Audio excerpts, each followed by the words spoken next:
네, 이번엔 국제부 연결해서 이란 속보 자세히 알아보겠습니다. 김정혜 기자, 미국 석유업체들이 고유가 때문에 베네수엘라 사업성을 검토하고 있다고요?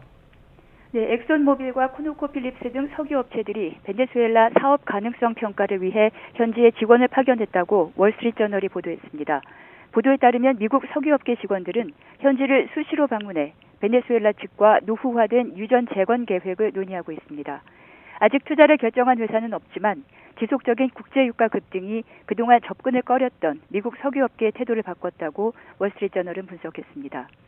최근 미국과 베네수엘라 간 직항 노선이 7년 만에 재개되는 등 마두로 전 베네수엘라 대통령의 축출 이후 양국 관계는 급진전되고 있습니다. 지난 주말 트럼프 대통령이 이란에 대한 해상 봉쇄를 유지하겠다고 밝힌 뒤에 나온 것이라는 분석도 많습니다.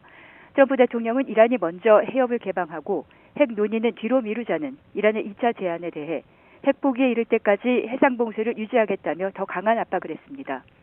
이후 곧바로 백악관에서 쉐브론 최고 경영자를 비롯한 주요 에너지 업체 경영진을 초청해 시장 영향을 논의했고, 이 자리에서는 이란 전쟁의 에너지 시장 영향과 미국 내 에너지 생산, 베네수엘라 정세, 원유, 천연가스, 해상 운송 등이 폭넓게 논의됐던 것으로 전해졌습니다.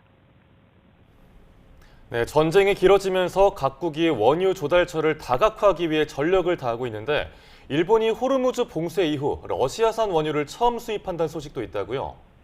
네, 일본이 호르무즈 해협 봉쇄 이후 처음으로 러시아산 원유를 들여온다고 교도통신이 보도했습니다. 보도에 따르면 이 원유는 일본 정유사인 다이오 석유가 러시아 극동 석유 천연가스 개발 사업인 사월린2 프로젝트를 통해 생산된 것입니다. 일본은 임의 계약 방식으로 원유 조달 계약을 체결했고, 이르면 내일 밤 다이오 석유의 정유 설비가 있는 에히메 현에 도착할 것으로 알려졌습니다.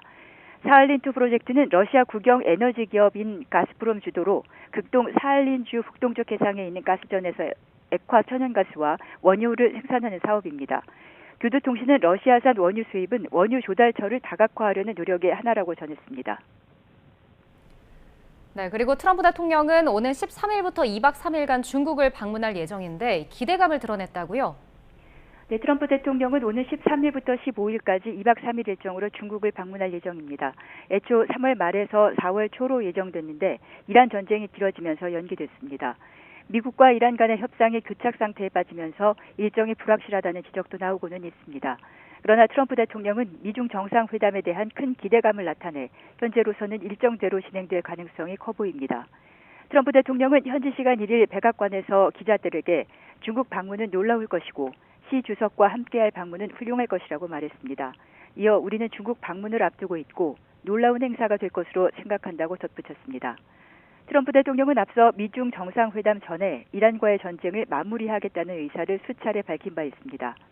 방중 일정을 5월로 확정한 것에 대해 그 전에 전쟁을 끝내겠다는 사실상의 종전 데드라인을 제시한 것으로 보이는데 현재로선 가능성이 크지 않습니다.